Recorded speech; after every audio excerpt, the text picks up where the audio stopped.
yes, to this moment of yes, you've been making commitments in an informal way.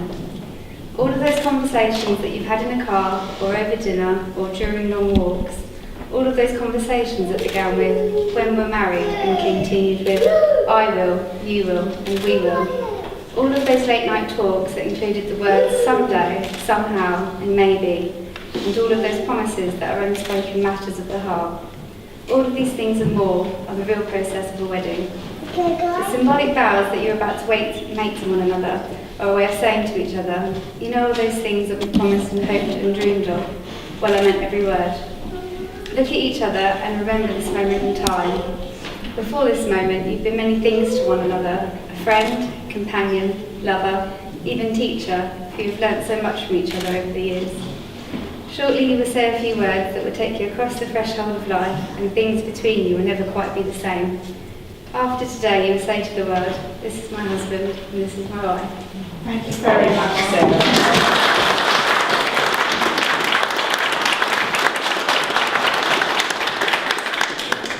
The law of this country is the union of two people, voluntarily entered into for life to the exclusion of all others. Now, ladies and gentlemen, can I ask you all please to stand? Chris and Danielle, I'm now going to ask each of you in turn to declare that you do not know of any lawful reason why you should not be married to each other. So first of all, Chris, if you'll repeat these words after me, please. I do solemnly declare that I know not of any lawful impediment why I, Christopher James Hollington, may not be joined in matrimony to Danielle Georgina Bennett. Now, Danielle. I do solemnly declare that I know not of any lawful impediment why I, Danielle Georgina Bennett, may not be joined in matrimony to Christopher James Hollington. Now please turn to face each other and take each other by both hands as you call upon your guests to witness these, your formal vows of marriage. So first of all, Chris, if you'll say these words to Danielle. I call upon these persons here present to witness that I, Christopher James Hollington, do take thee, Danielle Georgina Bennett, to be my lawful wedded wife. Now, Danielle, if you'll say these words to Chris. I call upon these persons here present to witness that I, Danielle Georgina Bennett, do take thee, Christopher James Hollington, to be my lawful wedded husband. Thank you, ladies and gentlemen. Please be seated.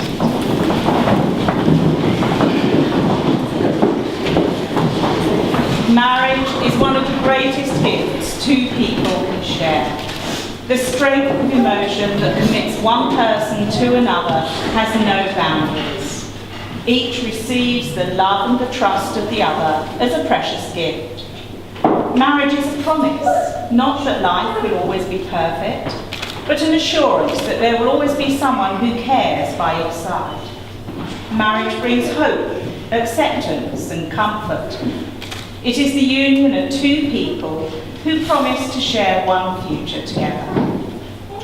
Chris and Danielle, you have both made formal vows of marriage to each other in the presence of your guests. I ask you now to confirm your commitment to each other and to your married life together.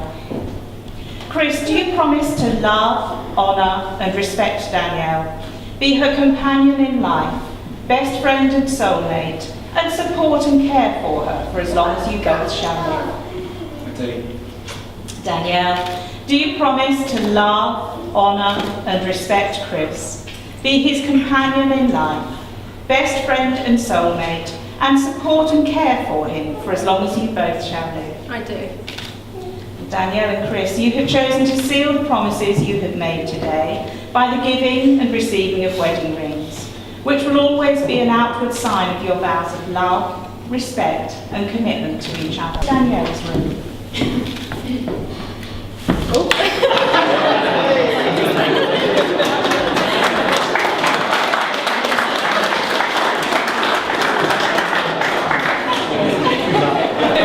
So Chris, now you've got the ring. Left hand, all the way on, and remain holding her hand. That's going over the knuckle. Whilst you say these words to Danielle. Danielle, I give you this ring Danielle, I give you this ring as a symbol of our love. as a symbol of our love. All that I am, I give to you. All that I am, I give to you. All that I have, I share with All you. that I have, I share with you. I promise to love, cherish, and respect you. I promise to love, cherish, and respect you. In times of joy and in times of sorrow. All right. In times of joy and in times of sorrow, For as long as we both shall live. for as long as we both shall live. Now, Jamie. What do you think, Daniel? Thank you, Jamie. Daniel, Chris's finger. Sit and say these words to Chris. Chris, I give you this ring Chris, I give you this ring as a symbol of our love. as a symbol of our love. All that I am, I give to you. All that I am, I give to you. All that I have, I share with you. All that I have, I share with you. I promise to love, cherish, and respect you. I promise to love, cherish, and respect you. In times of joy and in times of sorrow. In times of joy and in times of sorrow. For as long as we both shall live. For as long as we both shall live. Let these rings be a visible reminder of your promises as you enter into the days of your marriage together. Marriage is the joining of two lives. It thrives on the love you give each other. Husband and wife, congratulations.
Over the years, as a couple, they will naturally make good and bad decisions, and of course today, they made the best decision of all, and that is choosing me as the master of ceremony.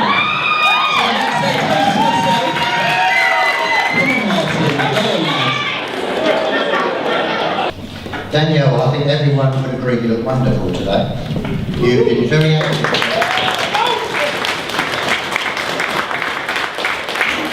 You've been very active throughout your life with netball and other activities at school. You're a very good swimmer and you've loved your football with St Neots girls. You became an A-level student and later played football with Huntingdon ladies. These days you're well into your CrossFit with occasional competitions. Everything you decide to turn your hand to, you do with great enthusiasm, passion and commitment, which I'm sure you will put into your marriage to Chris. You also love your 2 cats, and I think Chris as well. I'm proud to be your dad.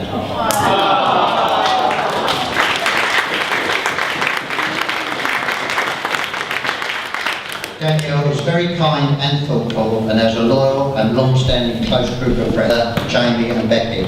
They're all very nice people, and not forgetting the dog Molly. And as a PS, you can tell when 2 people are meant to be together. Danielle loves to cook and Chris loves to eat.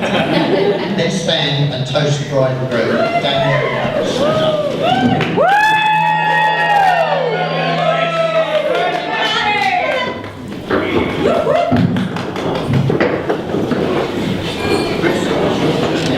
My wife Danielle and I would like to say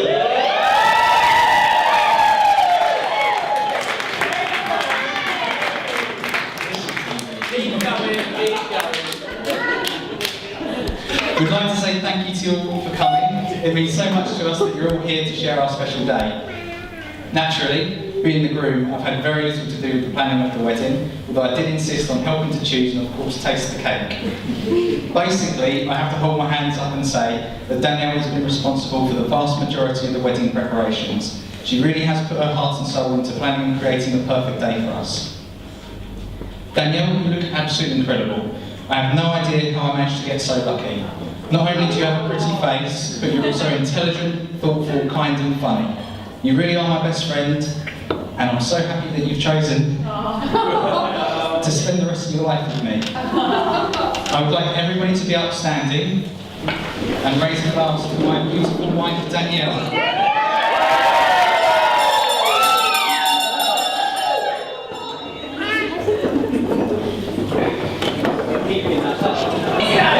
Birthday. Together with some family friends, there was about 20 of us crammed into the top floor of a small Turkish restaurant in St Neots, and I have to admit I was pretty nervous. I wanted to impress upon her parents how polite, well-mannered, smart, charismatic and dashingly handsome I was. But as the evening progressed, it became apparent that all of that wouldn't be important. Sam's boyfriend at the time was also on his first outing with the family, and he seemed pretty nervous too. In fact, before we'd even left the house, I noticed that he had several drinks and was slowing his words a fair bit. We were just tucking into our mains when there was this thud on the table. When I looked over, I could see that he'd actually passed out his dinner. This was where my nerves subsided, and I realised that as long as I kept my face off my plate, I would do justice.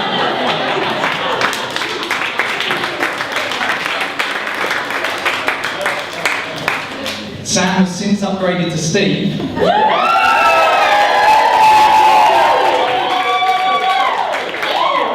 Who I'm sure the people sitting at the start table can confirm hasn't fallen asleep at his dinner today. The privilege that I'm able to now call you my sister-in-law.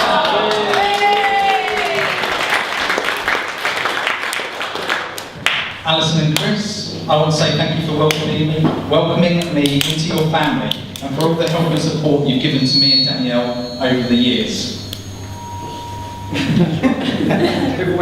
I'd also like to thank my own parents, Nicola and Phil, for all the love and guidance they've provided me whilst growing up.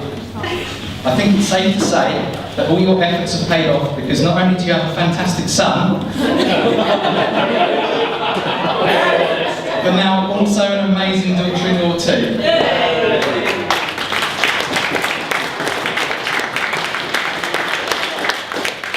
Both Danielle and I really appreciate all that you've done for us, and most importantly, together with all of the other Hollingtons and Healy's here today, you've made us feel like part of our family.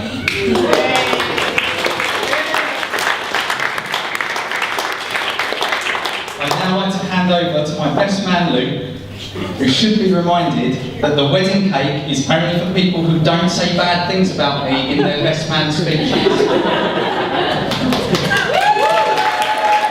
Supposed to talk about. The first two things were previous girlfriends and sex or adult humour. I'm respectful of that. I'm not going to stand up here and explain how Chris managed to get a dent in the roof of his car. I'm sure you can connect the dots on that one.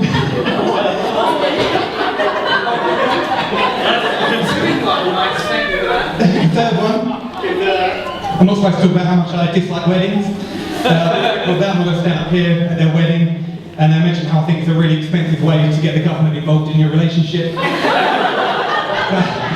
can't blame them. The government's doing some really good stuff. Just take a look at what they've been doing the past 3 years. Up the Tories.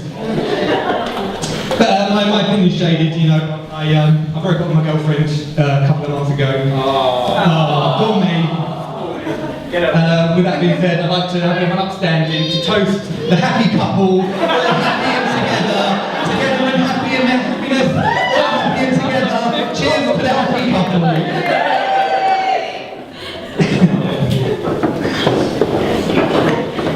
But no, there's been a silver lining to being single. It's managed to give me a chance to dust off the Plenty of Fish template that we made. For those of you who don't know what Plenty of Fish is, it's a dating website. You create a profile, put some pictures up of yourself, put some details, and you can chat with other people, organise meeting up with them. Plenty of Fish! I would have thought that was strange. In about 20 years or so, we've gone from, mustn't talk to strangers, stranger danger, to having about 5 or 6 different apps that you can download specifically just to meet up with strangers. But hopefully you won't be why I've brought this up. You've probably been told they met. Probably been told that they met while they were out in a club in Brentwood. That's not true. They met on Plenty of Fish. But instead of telling people this, they decided to lie to everyone. Which is a great foundation for any relationship to be built on. I'm sure you'll agree. Back to the template. Chris and I, we were both sort of single at the same time, around about 17, 18. And we decided to create a template that we could send out to many different people at the same time, change a few details like a name, a hobby that they're interested in, and send out to them. It seemed personal to whoever we send it to. And first time for Chris, that would have been great material for my best man speech. I'm not going to stand up here and lie to you all. What would you say, 30, 40, 50 times to use that template? That's not so bad. Not so bad.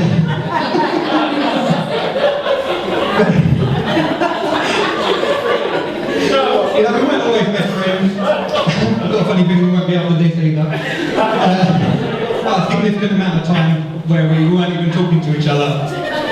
I'm not sure on the specifics, but it was something along the lines, and I wonder even something along the lines of I'd stayed over his house one night, and in the morning I'd eaten too many Cocoa Pops.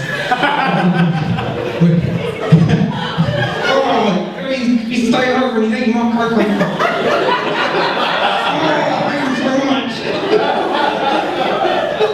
We matured very early. But after this time had passed, we ended up out together in a pub with some mutual friends. On one side of the table, so other friends were gathered around. On the other side of the table was Chris and his girlfriend at the time. I mean, not supposed to mention ex-girlfriend. Don't bring up the how we got the dent in the roof of his car or anything. I'm not going into detail on that. The guy I was talking to on my side of the table, he gets up, he goes to the bar. So I'm left sitting by myself across the table from someone who I assumed hated me at the time. So I get up to them, I want to sit there like them, and I want to get up, I'm going to get up and move. And as I'm getting out of my seat, Chris bursts out to me, "Oh, so how have you been, Luke?" And so I paused halfway in my seat, halfway out. and I've got a decision to make. Either all this slanderous word about my eating habits, I carry on out on my seat, I don't respond to the question, I leave, or I sit back down and respond to the question and we bury the hatchet. And I sit back down, you know, we chatted for the rest of the night as if nothing had happened. And, you know, in all seriousness, it's a decision that I've regretted. And I'll continue to regret for the rest of my life. 14 years I've known him, 14 years. The free running, the freestyle gymnastics, where I was the guinea pig for all of the flips. Oh, Luke, why don't you try this? This looks really good, you won't hurt yourself, no, you're good. Oh yeah, sure, Chris, let me just jump off of this 10-foot drop and do a backflip onto solid concrete and see how that goes. And the rock climbing, years of rock climbing, having skin torn from my hands, fingers in pain for days afterwards, not being able to do basic human function because I can't grip anything. Even more recently with the suit. You know, I'm a man of sizable size. He ordered slim fit suits. I'm wearing size 14, I'm wearing 40-inch trousers, I'm held together by a belt right now. Put my belt off, you're going to get an iPhone.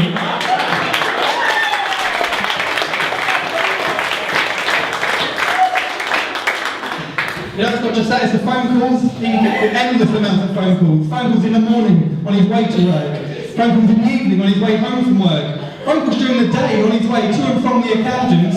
When he's in the account, he doesn't hang up, he leaves me waiting there, sitting there on the phone, not listening to the traffic going by. I know what you're thinking, look, just you know, it's him, just scream the call, you know, just don't answer the phone. He'll leave me voicemails. Voicemails that range from 30 seconds to 5 minutes. A 5-minute voicemail of Chris sitting in the car talking to himself.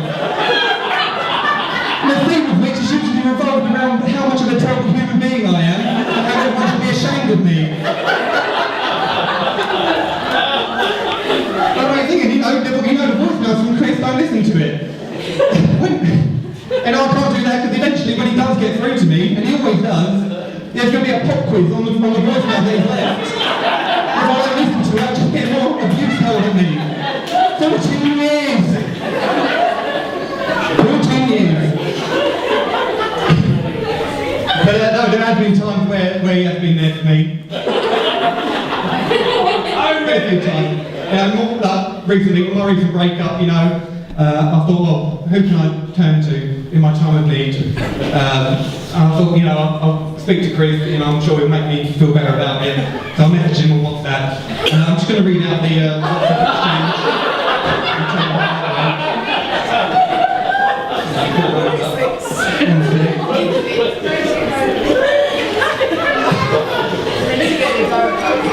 No, because my girl, she was invited to the wedding, so I'll put -1 for the wedding, if you know what I mean. No? I don't know what you mean. But I said, I used to have a girlfriend. He said, I'm not following.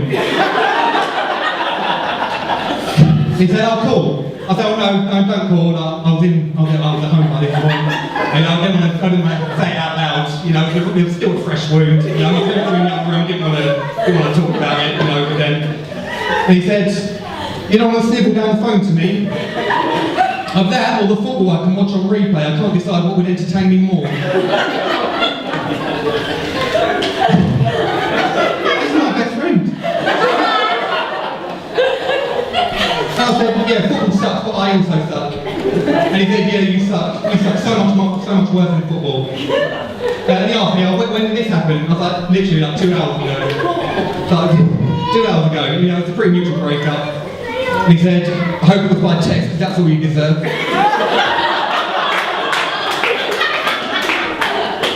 And then he said, oh, pretty mutual, and then she dumped you, and after several court orders, you agreed that you'd stop calling her your girlfriend. At this point, he became sort of self-aware, and he said, oh, am I being too insensitive? I'm feeling I am, but I have no control. That's how my best friend makes me through my breakups. So, you know, in conclusion, I'd say it's pretty justified that I've been trying to get rid of him and out of my life. But we just can't get rid of him. It just goes to show that no matter how hard you try and get rid of someone, sometimes it's just they just won't go away. And maybe they're some of the best friends that you'll ever have. With that being said, I'd like to raise a toast. Firstly, to me, for having to tolerate this man. Cheers. And secondly, to the happy couple, the newlyweds. Danielle, you look amazing. It's been said thousands of times today already. You look incredible. I don't know how Chris held himself together. I saw you come down and I teared up. You look amazing. Chris really is lucky to have you in his life. Not just because of how beautiful you are an incredible cook. And anyone who's had any of my cooking can attest to that, it's incredible. And as long as you carry on cooking for him and you let me eat food, I'm happy you two will carry on being together. Chris, I don't